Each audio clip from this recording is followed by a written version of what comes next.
Hey guys, thank you again for joining us for another exciting episode of YOMO. This is the Year of Magical Learning podcast. So today we're doing Reflection 303, and the reflection today is about tennis. So this is in Chris's court. Yeah, right. Literally. So this book, we just finished uh The Obstacle is the Way 2 books ago, right? And Mhm. and I told you all at the end of it, in the second part of the reflection, like be prepared for a run of Ryan Holiday recommended books to going forward. So John McPhee was an author I'd never heard of before. Do you know who John McPhee is? No, I may have He's heard his name, but I probably don't know who he is. he's a nonfiction writer. I'd never heard of him before. Ryan Holiday mentioned him, but he's considered to be one of the pioneers of creative nonfiction. He's I don't know. He was a prolific writer and just wrote about random shit all the time, and it was like super dry topics that he somehow could take and turn into like a like kind of So is like a he Bill. Yes, Bill Bryson-esque? I was just about to say he was like Bill. Apparently, he's like Bill Bryson before Bill Bryson. Oh, okay. So He's so like, you're talking about John Bill Bryson as John McPhee-esque. yeah. I mean, yeah. I guess you could probably say that because he's 92 years old now. He's still alive. And Yeah. I don't know. I had never heard of this guy before, and he apparently Ryan Holiday is a fan of him, right? So he had mentioned in this recording I heard with him after the Tim Ferriss conversation after the book was over, where he was like, "Man, this guy could just take any topic, and he's like he could talk about like anything." And one of the Tim Ferriss chimed in and he goes, "Yeah, I remember one of the books he wrote was this book about just a tennis match, one single tennis match that he turned into an entire book and an entire thing where he like point by point like broke it all down and and I was like, what is this book? I was like, Mm. I gotta hear this one. So it's this book called Levels of the Game by the author John McPhee. So that was obviously like a quick easy one for me to like immediately download and buy, and I loved it. So this book is about there's another John McPhee book that'll come in the future. It's about the American shad.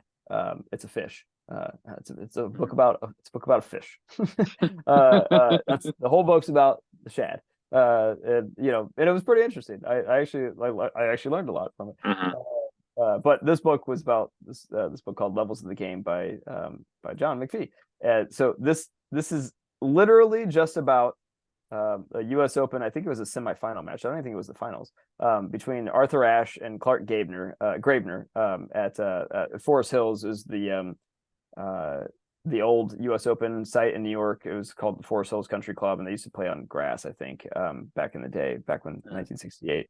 Now it's at the Billie Jean King National Tennis Center in Queens, and it's a way bigger facility. And they moved there a long time ago, but this is when like the U.S. Open used to be at the Forest Hills facility.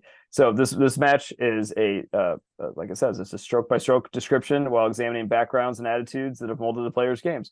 So as he's going through point by point and like describing it in the book, he then goes and talks about like Arthur Ashe's life, growing up and how like his life and Clark Greibner's life, and how they're just their different backgrounds and how they came to be into the game, and then I'll jump back into the match and point by point, like going back through like what's going on and like giving you a synopsis. For me, it was a really fun book. Like I really Mhm. enjoyed it. It was literally just him talking about one match. Like, I mean, it is true. It was like he could take. Seems like this guy could take any topic and make it somewhat seemingly interesting, a la Bill Bryson, right? Mhm. Like I just finished a Bill Bryson book this week, called One Summer. I'm sorry, it was last week. Called One Summer, about 1927 in America. About Charles Lindbergh and about the stock market crash beginnings. Of like the setting stuff into motion, prohibition. Um, uh, Babe Ruth, and the home run chase between him and Lou Gehrig, and a few other things. Like Bill Bryson just like exactly like this. It's like like you just picked a summer in 1927 in America and wrote about all the things that went on and all the things that didn't go on and how we got to where we got let's to. talk about a table. Right, pretty much. He did that actually in the book At Home. A short history of of your personal life. I learned that. Do you know why they call it a boardroom? Because has boards, has table. Nope. The table used to be called. It used to be like when you would come into a main. When homes were designed, there was a main like room for like a big dining hall, right?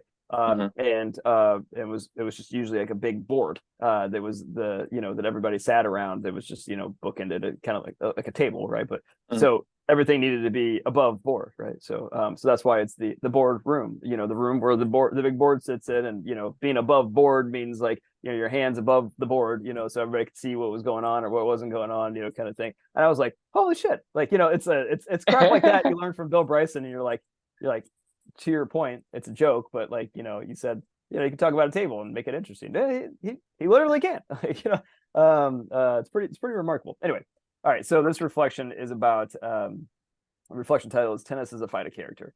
So as we've talked about, and as you know, I probably talk way too much about like tennis and pickleball these days and stuff like that, but I love it. Like it's like I'm a lifelong tennis fan, enthusiast, player, and I feel like for me personally, one of the reasons why I love the game the most is it's like the ultimate outward expression of who I feel on the inside, comes out when I'm playing tennis. And I see it with every other player that you see, when I watch tennis, like you can just tell these people's personalities, like, and like what, we talked about what would be revealed when you get sliced open, like in tennis, you get sliced open and it's a fight, it's a dog fight, and you get hurt, you physically are hurting, you're struggling, you're enduring, you're doing all these other stuff, and what comes out of you is you. It really is. It doesn't matter if you went in wanting to try to be somebody else. When you get into the thick of it and you get sliced open, like your elephant takes over. I mean, that's and it's kind of a remarkable thing to see.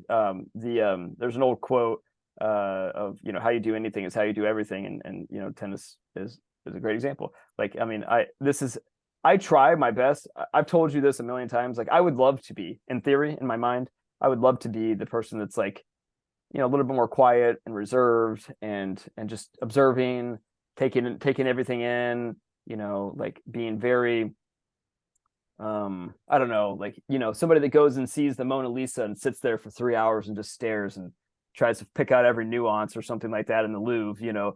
I'm the guy that goes into the Mona Lisa exhibit hall at the Louvre, which literally happened. And there was a big crowd of people around there, and I walked in with my wife, and I 2 seconds later I was like, oh, well, there's Mona Lisa. Okay, you ready to go? I mean, I don't have it in me for whatever reason, like to be that patient, quiet, reserved, I don't want to say low energy, but the person I'm describing. Like, in theory, like in my mind, sometimes I'm like, man, I'd love to be not me, sometimes, right? Like, that's the devil's talking. It is, yeah, but it's because I feel self-conscious sometimes where I'm like, oh, I'm talking too much, or I'm talking about tennis too much, or somebody's getting annoyed by this, or whatever, blah blah blah blah blah. Who give an F? You don't give an F, man. I can't. Now I don't. I can't go and say, hey, table. I don't want you to be a table. I want you to be an airplane, right? Right. I mean, you just can't change a character. Like, you are who you are. You cannot change it. Yeah, you can probably like maybe modify the table and use the table as maybe a chair, and you can sit on the table, but right, not far from, hey, you should your table should become a frog, right? It's far fetched. You can't do it. And there's no reason for you to be, okay, if I'm a lively, talkable person, sociable person, why do people tell you that, hey, Chris, you talk too much, you need to be reserved? I don't know. I mean, I agree with you. Like, this is somebody somewhere implant that idea in your head that you should, in theory, need to be reserved, because that's not this or that, whatever. It's like, who make up the rules that you should be this or that? No one. I mean, but I mean, like, it's like but to your point, I've been told it's like many a for times in my life so to. I'm the guy that can sit there for hours and people say, "Hey, why are you such a boring? Why are you so square?" It's like Right. I am who I am. If I'm a square, you can't ask me to be a circle. I mean, you Right. just can't do it. I mean, where do you get these ideas from to expect somebody to be different than what they are? And then when they do it, then you say, "No, I want you to be the other one." So Right. it's not like it's never the correct answer to anything, because when you are a square, they want you to be a circle. When you're a circle, you want to be a square, right? When Yep. you talk, they want you to stop. When you don't talk, they want you to talk. No, you're very spot on, I think. And I agree. It's funny you say like I'm a boring person. I every day I think that we've had this conversation for over 3 years now. I think I've asked you like, what's new? And you're like, nothing. Literally I, didn't no say no, like I don't think I've ever heard you ever say the day that you're like, oh my God, like like let me dish on the gossip for the day. You're gonna be like, because I'm gonna you be think like, that's about it, over. you think about it that day, right? If that day happens, right? It's either that's not me, right? Right. Or that's the end of Something me. bad happened. Right. Something really Right. bad But happened. you think about it, at this moment, right? Let's say the world come crashing down. Do you think I become this panic person where oh my God, right? You know me long enough to say, Right. well, obstacle, come on, I'll take Right. you on, right? That's the kind of person I am. I'm not gonna say, well, I can't, right? To me, defeat me, take me away from this world, fine. But I'm not going to be the person that's gonna go and act different, because the Right. moment that I am, I'm out of character. When I'm out of character, that's not who I am. There's someone else, right? Yep. Or it's the end of me, because that is the end.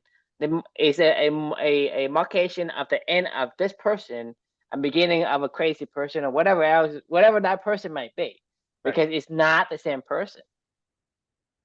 Agreed. It's not. It's you're not the same. Like so.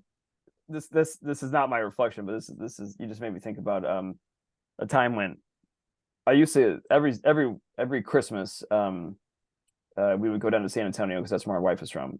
We haven't been down since 2020 because of the pandemic and because of Amelia and because of Luca and just being in the hospital. So they've come up the past couple of years just to make it easier for us. But every year for like a decade, my wife and I would go back down to San Antonio for like a week and spend time with her family for Christmas and whatever, all that good stuff. So they love to play a lot of board games. I'm a really competitive person, like so like I love to play board games too, like so like I remember this one Christmas Eve, maybe in like 2018 or something like that. We were playing Monopoly, which is the worst game to put me on because like I mean I don't take prisoners in Monopoly. Like I mean it is no holds barred. Whenever you put me on a Monopoly board, I'm not If you there gotta to if you gotta collect, you gotta collect. I mean, you gotta pay for those right. hotels and those houses, right? Oh, I mean, no, I like negotiate with people and I like play people off of one another, and I'm constantly like chattering the whole entire game of like, oh, you should be trading for this and this and this. And if you don't do that, I'll just give you this and this. And like, I'm like creating chaos the whole entire time, like while I'm doing this, just because this is just the way my mind thinks. I'm strategizing for them, and then I'm like putting like then I'm putting them against my competitors and Well, trying you're to. strategizing for yourself. I Well, mean, right, ultimately. exactly. Yeah. So, so Felicia's family, her aunt and her cousin and her sister and her mom were playing Monopoly with me. And so it was the five of us, I think, that were playing this game. And we're getting deep into it. It's like 2 or 3 hours into it. We've all been, probably had a few too many glasses of wine after the Christmas Eve festivities had been celebrated. And we're all just like hanging out and they're all having a good time, joking around. Like, that's good to see my niece and my daughter's in town and my sister's home, and we're, Felicia's having fun with her family. And I'm over there in my own little element having a good time playing Monopoly because I'm like, oh, good, I get to like try to beat some ass here. So I started to like go. I can't hear you, Chris. No. Okay. Can you? Yeah. Hang on. You unplug. Yeah, you get too excited. Can you hear me now? Yeah, yeah. Okay. All right, so we're playing Monopoly and we're doing our thing. My wife is having fun with around her family because she doesn't get to see them all the time, and Uh-huh. they're all having a good time joking, blah blah blah. And I'm in my element playing Monopoly, and I'm start to do my thing of like trying to put people against each other and like team up on things and like offering alliances and and like trying to team up on people. Her aunt wanted nothing to fucking do with this. She eventually, one time, she was getting so mad at me, like, and finally, like, she finally her like, and I love this, like, talk about a battle of characters coming Uh-huh. out. Like she was like, that's it, she's like, we're all fucking ganging up on you and we are getting you out of this fucking game. So she systematically like aligned the whole other rest of the game against me to then go take me the fuck out and like slowly whittle me down, even though I had built up a pretty robust thing. Every single thing they would, she was like, nobody, anytime that I offered anything or negotiated anything, it would immediately be like, okay, let's do this over here on the side just to piss Chris off. And Uh-huh. slowly but surely, like every single thing was for the next like 30 minutes after that was like just to systematically just get me out of the game. And I'm like cracking up, enjoying this whole entire thing the entire time. But it was this is symptomatic of who I am, right? This is Uh-huh. exactly, like, you don't want to play games with me unless you want to play a game, like, it, unless you are in it and you're But sometimes you have to play games with you. It's oh, not. It's not a choice. I mean, like I say, true. we were talking about the life quest, right? You say, well, I don't want to be in life quest. Well, that's not up to you. You're Right. alive. You're born. You're alive. You are on a life quest. That's a game, whether you like it or not, right? Agreed. It's not to say, well, you're gonna have to figure out how to play with Chris. Right. Yeah, sure. Right. No, I guess in a weird way, you got to figure out how to play with everybody, right? In a lot of ways. But yeah, so I digress. Back to the tennis as a fighting character. So as I was saying, like, when you do anything, how you do anything is how you do everything. And a lot of my thoughts, like Monopoly is an example, and what we're talking Mhm. about, like how you show up every single day to this is an example. When I step onto a tennis court, though, is like I said, this is when my full elephant comes out on display, like, for sure. Like, and it's uncontrollable. Like, I mean, I've been the same way since I was a kid. Mhm. But here's some of the examples of characters that I've played over the years of different characters on the other side of that. You got the calm player that takes everything, the player that takes everything way too seriously. The player that makes every excuse possible after every shot. It's the guy that's like, oh my god, well, I was like the ball skipped off the line or whatever, and then the sun caught my eye, and then this happened, and you're like, okay, man, The excuser. The you got excuser. after every shot, then you got the grinder that is over there, just like, you're never gonna stop trying to get to every fucking ball and just moonball it back across the net, like, and then they just bounce back. It's just so frustrating watching that person. We're just like, oh god, like, you're just resilient as fuck. You're not gonna try to beat me, but you're not gonna Mhm. let me win. You know what I mean? Like, you're gonna do everything you can to not let me win. Then you got the bully player, the one that just wants to, like, intimidate you, where it's like, I'm gonna hit the ball really fucking hard, and you're gonna just bow down, kind of person, right? Like, and if you Mhm. don't, then they get pretty frustrated and they can't hit the shot twice, or something like that. You got the never complain about any call player, right? Which is the person where you're like, they just choke it all down. I don't know how they do it, but like you see a bad call and they're like, okay. And like they just move on. Then you got the player that complains about every call, where it's like, oh, come on, that was in, like, and you're like, no, I fucking called it out. Leave it. Like, you got the player that lies about calls, the cheats, like, all the time. The cheaters. You got the cheater. You got the player that goes for too much in every shot, where they're like, they think there's some pro level player, and every ball they're trying to rip the best looking winner that's ever made, and they only hit like 1 out of 10 shots in or something like that. And then they feel really good when they hit that one shot, but then the rest of the time you're like, well, you're losing the match, man. Like, what are you doing? You got the strategist player. You got the player that talks too much to himself. You got the player that talks too much in his own head. You got the player that breaks fucking rackets and throws temper tantrums. You got the player that makes I don't know. I could go on and on and on. Mhm. Players that just want to, like, fuck with other players. It's a And, like, myriad of characters. right, myriad of characters that comes out in this court, right? But it's never ceases to fail. As soon as the two of you walk into that arena, right? Like, it is truly a battle of characters coming together, and to see, like, it's just a mashup of your elephants just being your most natural elephants, and you can't fucking stop it. And it's a beautiful thing to watch, right? Like I've wanted, and like I said, you know, for years and years and years, like I've wanted to not be who I was sometimes in the court, because who is Chris Sears on a tennis court, right? Like for the most of my life, I was a temperamental one trick pony. Meaning like I love to be an aggressive person. I love to compete. Like I'm a grinder. I'm not a grinder. I've always been a competitor. Like, you know, I'm not necessarily going to grind you down or something like that, but I'm definitely not giving any inches, and I'm not quitting. Like, I mean, that's somebody that I don't quit. Oh, that's the one other player that I didn't mention, is the fucking quitter. The one when they just get so down where they're literally, this only happened to me like maybe 2 or 3 times in my life or something like that, where somebody's just like, I don't want to play anymore, and just walked off the court. Like, you know, and you're like, what? Like, you can't do that. Like, this is like, like you can't quit. Like, I don't care if you're getting, just take your fucking loss and get out of here. Like, but like, you can't just quit, like, you know, without being injured or something like that. Like, but they did. But it did. I mean, but that's their character, right? It's somebody that just fucking quits, you know. But you know, for me, like my whole life, like this is who I was. I was a temperamental one trick pony.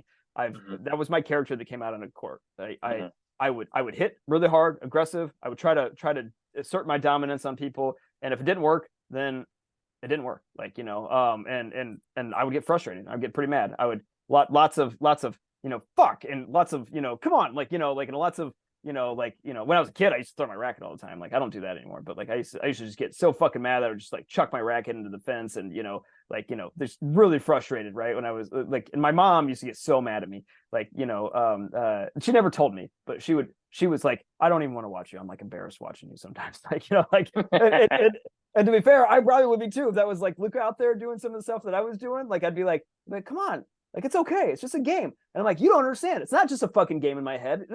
I'm trying to fucking beat somebody, and I'm not doing what I'm trying to do. Like, you don't understand. Like, this is frustrating to me, and I'm frustrated. When I get frustrated, I fucking, you know, voice it. Like, that is who I am, right? Like, and so most of my life, though, like this is who I was, right? I didn't really come with a lot of strategy. I didn't really warm up a lot. I didn't really care. It was like, throw me into the arena, and I'm gonna fucking figure out how to use my my few weapons that I had, and beat somebody, right? Or not, and I'm gonna get really frustrated. That's who I was. You know, for the most beyond that, when I was winning and I was doing good, I was happy-go-lucky. I was smiling. I was conversational with my opponents, like whatever. When I wasn't, I was fucking pissed. I was like despondent. I was like, you know, I don't want to talk to anybody. Like, I walk off the court, like if I lost or something like that. And like I told you before, like I would just spend days sometimes in my head just remembering, you know, just replaying over and over and over and over, right? You know, it's like, this is who I was. This is who I am, right?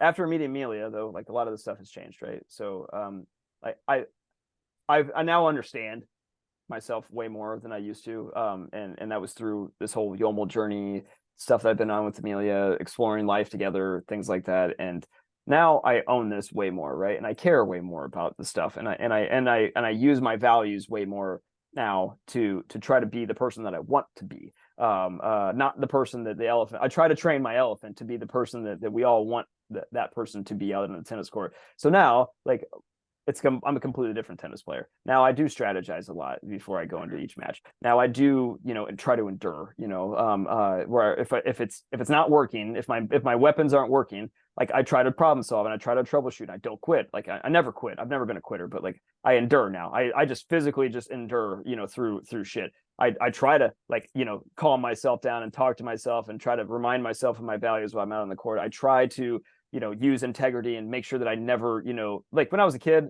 like, I'm just gonna be honest with you, right? Like when somebody was an asshole on the other side of the net, I'm like, if you're a fucking asshole and you're that player and you're showing up as a battle characters, I'm gonna be a fucking asshole right back, because I'm not gonna let somebody do that to me. So if you're hooking me on calls, I'm gonna hook you right back. Like, I don't care. Like, you know, like now, like I don't. Just last night I was playing pickleball. This is no joke. This is a perfect example. I was just playing an open play night in pickleball and having fun, you know, out there with somebody. Somebody hits this ball. There's a rule: you cannot go into the kitchen, the line right in front of the net. You know, if you're hitting the ball out of the air before it's bounced, you can, if it bounces in the kitchen, you can step in and hit it, but like you cannot step in if the ball's in the air out of the net, like you're hitting a volley out of the air. So nobody noticed this. I hit a winner, and then I looked down and my foot was in the kitchen, and I couldn't remember if the ball had bounced or not, if I hit it out of the air, and nobody else saw anything, nobody else did anything. Like we got the point. I was walking over to go serve the next shot, and as I was getting ready to hit it, I go, and my whole head the entire time I was like, I think I was just in the kitchen. I know I was in the kitchen, and the thought process went, that wasn't your point. Like you didn't just win that. Nobody's saying anything. I could easily just hit the ball and just keep going on. Like nobody noticed it. Like, but I was like, I fucking know that I just hit the ball out. I just did something illegal that we shouldn't have won that point, And so as I was getting ready to serve it, I went, whoa.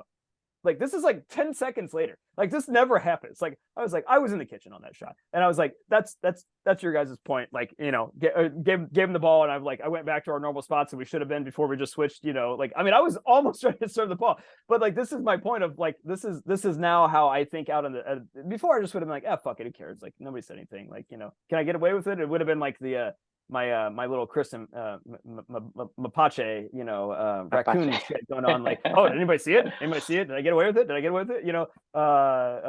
That's who I was before, right?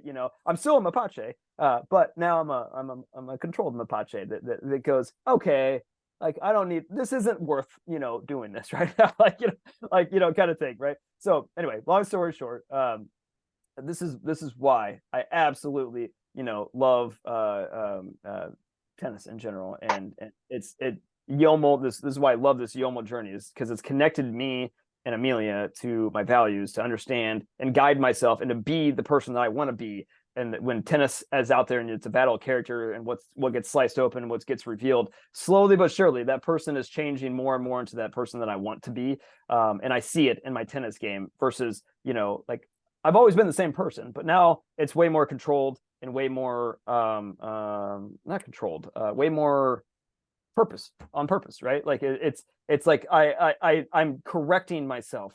I'm correcting my elephant to try to be that person that I want to be, right?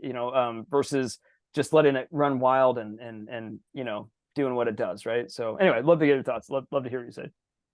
Yeah, so I agree with you, the reflection. And I want to say that, anything, not just tennis, it's a fight of character. So whatever you do, it's a fight of character. Your character is what makes the action. And yes, there are certain cases where you are not who you are when you do certain things. But I think whenever you have something that you really, really passionate about, the thing that aligns with your core value, the elephant is always going to show. The character is always going to be revealed in that sort of activities. So tennis, especially tennis, because in tennis, you don't have time to think because it's a fast-moving sport, right? So your elephant is the only one that can stay in the court, because if you think that you're a rider, your conscious thoughts, and it can play the game, say, okay, I'm going to hit this one in this way, I'm going to hit it with a curveball before you start hitting it. You will never get to the ball before you okay. So that I'm saying is, most of the activity we do, most action that we undertake, it's a fight of character. It is the character that makes action. So if you are a certain way, you are, an aggressive player, you will be aggressive. If you are this, reserved person player, you can be a reserved player. If you're gonna be the, the excuser, you will always be excuser. Regardless of whether you play, Monopoly or tennis, you are exactly the same person. You don't change. And also, I want to also say that you, Chris, you are who you are. You cannot change who you are, right? Your competitiveness and your aggressive is still there. You're still aggressive today. You're aggressive before and you're aggressive today, right? Oh, yeah. You get really, really, really frustrated when you can't get your way. You still are that person today, right? Oh yeah, for sure. But the thing is, the thing that I get out of this reflection is that when you were younger, you are a one-trick pony. I mean, you only use one of your core values. I mean, your one core value leads everything, and you suppress the other core values. As you get older, you develop the other core values. Like, you're talking about the honest, like the integrity, right? That integrity balances out the competitiveness of Chris. So Your competitive. So whatever you like I say, if you're an elephant, you can't change into a bird. You just can't do it, right? Yep. But because when you were younger, you're only honing on one particular core value, which is this fighter. You're like a fighter, right? That's Yeah. probably your most dominant core values. I mean, it comes out, and you comes out on the Yomo as well. You see you're that kind of guy that Excuse me. you're not gonna quit for whatever reason, and you exude that, and it still exude a very strong vibe of that core values even today. But because you have gone through different experiences, you have learned to develop the other skills that balances out. So in the end, I'm saying is what you did was not that hey, you changed from one core value to the next core value.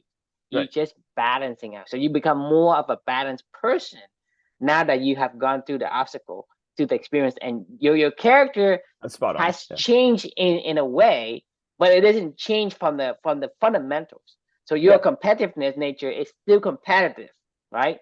Yep. You're still fighting, but you're not as an asshole as before because you have this integrity that you start developing. Say, well, I was in the kitchen. Okay, I want to be honest, and I want to give the other guys a point, and that balance out that competitiveness. And so you have the other other characteristics like so it makes you more of a well-rounded person, but only after you develop the other core values. So in the end, the common theme here is balance. If you balance because again, you don't have just one core values, and especially human beings, we are so complex and dynamic. Right. We have much more, and I mean, it could be as 5, 100. I mean, more than that. I don't know, right? But I'm guarantee you that's more than what you think you would have, and I think that's the key is to get to the balance of who you are as a person. Because like if you telling me that you are changing to a different person, you're not. You just living up to the core values that it was suppressed before. You're allowing the other core values to express itself, and it blends into this new modified person. Yep. So it's not like you changing from an elephant to an eagle. Say, hey, I was able to miraculously change from silver to gold and changing from elephant to lion or whatever. No, you just said before you didn't use some of the core values that suppressed, or you didn't have the ability to. I didn't know it. I mean, to like, withdraw. I knew they were there, but like, and I've known that I don't want to ever. You think you do, right? You think you do, but you think you do, but I didn't know. Like, I mean, I knew, exactly. but I didn't. Like, I knew it was there. I like it's all whatever you do is there, right? Like you said, whatever you do, it comes out. Like, whether you know it or whether you don't know it is a different, totally different calculation, right? Like, so whether you understand what you're doing and why you're doing it, is way different than just doing it, right? Like, I mean, like the understanding level of it and spending time to figure out when you do need to balance yourself out, like when you feel like the scales have been tipped toward one direction, if I'm being too competitive, well, I'm playing Monopoly, with family and friends or whatever, and it's like, okay, Chris, like don't do it alone is one of my core values too, like, and I don't want to like offend my in-laws just because I'm I'm beavering on purpose in a weird environment. It's like, hey, you don't got a beaver right now. Just take the L, have some drinks, like, hang out with your fucking, wife and family, you know what I mean? Like, and it's okay. Like, like leverage another value to overcome. Right. Because to me, it's always a win because when you suppress one, the other core value is going to win. So you still get a satisfaction. You still get the joy out of doing the thing that matters to you as that person that holds the DNA to that core values. So a lot of times isn't a loss. Yeah. Oh, okay. I'm kind of like cutting back on the competitiveness. I don't have to win all the time, right? Because the winning, that aspect of it, isn't give me this dopamine that I want, but the integrity does. So I still feel good, regardless if I give the points away or not. And so to me, it's about having that core, the core values in alignment and in balance with one another. Versus one is like completely, extreme on one side and everything else, because you can't completely, you know, be able to satisfy all the core values at once. A lot of times it's not possible. I mean, in some cases it does because there's overlap, but in certain cases where it basically is on the other side to counterbalance you. Because the thing is, it has a counterbalance because you can't have everything on one end. So, it doesn't matter if you have, a certain tendency of, what your entire center of balance is on the extremity of another scale, but on your particular scale, your balance have to counterweight itself. It cannot be like all on one versus another.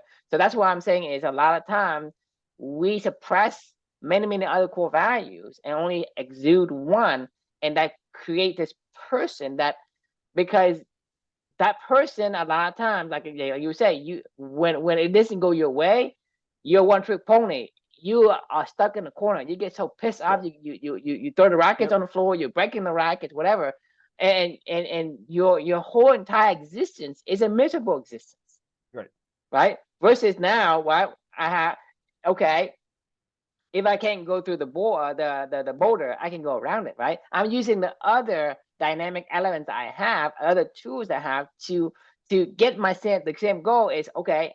Still walk in purpose, to still be the person you want to be. What is my existence? How do I feel like? How do I feel my existence? Right. Existence is, to me, life is supposed to be enjoyed. Meaning that there's no purpose in life other than enjoying your existence. If you enjoy your existence, what's the point? That's why people get depressed, because they don't enjoy the existence anymore. That's why they go and they commit suicide and do many other things. But I'm saying is, there are so many ways to approach an obstacle. Like I say, if you have a boulder that is stopping you on the road, well, you don't have to keep going through it. And if you don't have the capacity to go through a big boulder, right, and you can get frustrated, I can't do anything. But then the thing is, if you have other core values, other tool sets in your disposal, you can say, well, I can just drive around it. It takes me no time at all. And you feel good because it aligns with the core values on the other end. Yep. Right? Yeah, I agree. So balance still come back to the key concept, key elements that we have, that we talk out throughout the last 3 years is, balance is essentially the center of gravity for life. I mean, I don't know about you, but you can't, like I said, you can't play tennis nonstop. There's have to be a balance, So that to me is something we need to take into consideration. I mean, I would want to. But the thing is, life is always going to have obstacles, right? Any path you take will have obstacles, but it is always optimal to have more tool sets in your tool belt. Right. So that you can optimally deal with it. Because like I say, if I give you like a 1,000-ton boulder and I just plop it right in front of you when you were driving down the road, right? What are you gonna do? You're gonna sit there for like a couple of days trying to drill through the hole, right? Because you have nothing else to do. When you have no other tools at your disposal to overcome the obstacle. So you are in that moment is in a miserable state, because what you want to do isn't what you're doing. You're doing something else to get to do what you want to do, right? So the time you spend drilling the boulders or the rocks or whatever, that is like fucking work. You don't want. You say, hey, this interval of my life, it just sucks, right? Because I don't want to sit here and say, this is just another problem to deal with. So when you look at obstacles that way, right, it becomes a miserable existence. Because for us, like, to me, it doesn't matter what you do. It's like, hey, when you have money, I have money problem, right? Meaning like, okay, when I don't have money, I still have my problem. When I have money, I still have my money problem, right? It doesn't matter. It's perspective. If you don't have any of the tools, it's perspective. Because okay, if I have no money, well, I have money problem. When I have money, well, I have money problem because people are going to see my money. Because that's true. As P. Diddy said, excuse me, man. Oh man, more money, more problems, right? I mean, that's what I'm saying. It doesn't matter. Because your perspective of it, regardless of what environment, whatever you have, you still have an obstacle. but you have different tool set. You develop these sets of core values. The other one, because it's a counterweight, is gonna be like just rock, like the game rock paper scissors, right?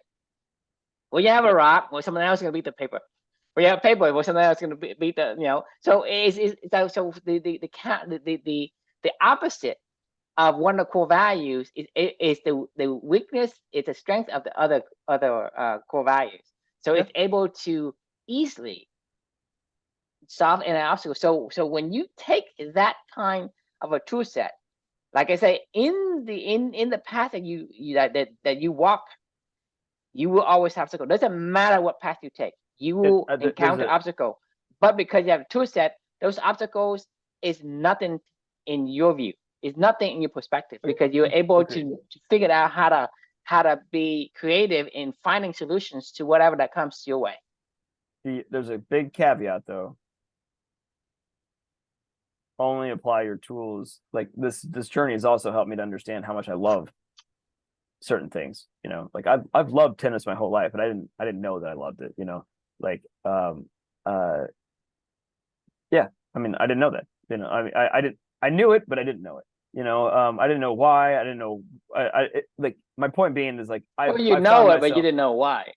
Well, no, I don't know that I even knew it. Like I knew that I always was drawn to go do this stuff. It's like me eating cake. Say, hey, I'm eating cake. I love cake for whatever reason. Right. I never really thought about it. It's just there. But that's what I'm saying. Is like that's a great example, right? Of like, oh, you know, somebody plops carrot cake in front of you, and you love carrot cake with cream cheese frosting, like my mom. I mean, I love anything that has coconut on it, right? There you go. I don't care if it's coconut water, coconut cream, coconut oil. I just love coconut, right? I know I do.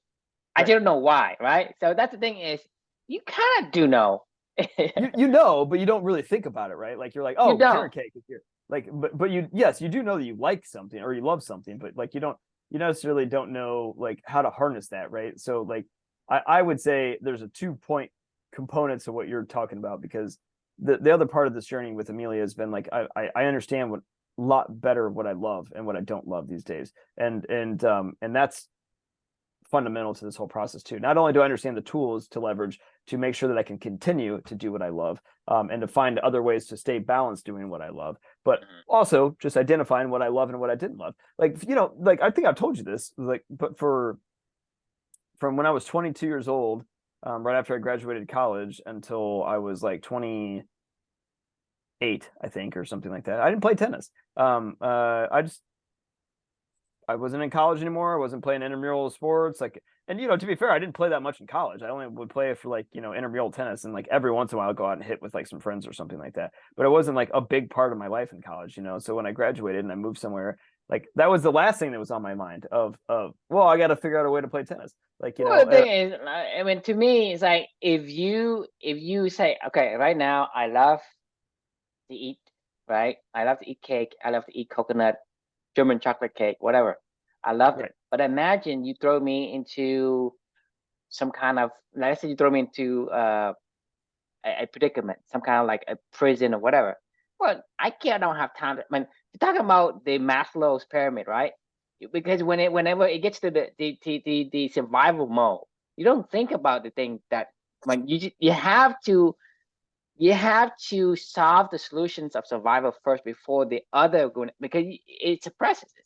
Because when you say, well, I play tennis, but when you were, you know, in a time when you took that break, there are other things that was crucial to your survival. So that was an urgent and important mode, you know, like I was all the urgent and important things versus the stuff that was the love quadrant is not urgent, or sorry, it's not urgent but important. Like that's love, right? Like it's important in your life, but it's not urgent. Like tennis has never been an urgent thing for me, right? Like this isn't an urgent thing for you and I, right? The thing, like I said, it's Maslow's pyramid, because the survival has to come from. Because the thing is, like I say, what's the point of loving tennis if you can't survive?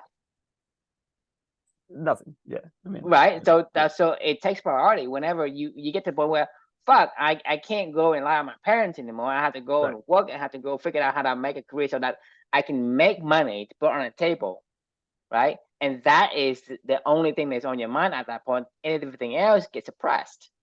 And so to me, that's a natural human tendency to get that break. But that doesn't mean that you don't love it. It's just that the survival trumps it. Yep, I agree. So that is fair. Like you gotta handle urgent and important stuff, right? Like but at the same time, like that was like a really just click something in my head when I said like the first thing is first quadrant. The quad 2 is love. Like that's the love quadrant. Like that is really what it is. It's like that's love and work, right? Like that's your love quadrant. Like, you know, whatever you love to do is never going to be urgent, you know. Like it's just you just love it. Like, you know, I mean, no, unless it just so happens to be urgent. But I gotta yeah, we gotta blow the whistle on the day, you know, and wrap up here because I'm late to another meeting. But we decided to do this in the middle of the day, and I don't even really have that much to do today, but like just happened to be another meeting right now. So, all right. Anyway, final thoughts or final question we can leave for you all is what character traits do you want revealed to the world through your actions? You know, so like Drew said, I think this is a really important fundamental learning that I've learned from you today that I didn't really think about beforehand, which was like it's you know, you can be a multidimensional person, you know, and pulling the different levers, right? You know, and that way it'll help you to maintain to be the person that you ultimately want to be, you know, versus like that one trick pony kind of something, you know, where you just know you love something, but you don't know totally why, and you don't know exactly what you want somebody to understand as the expression of that love, you know, and how you want them to perceive that.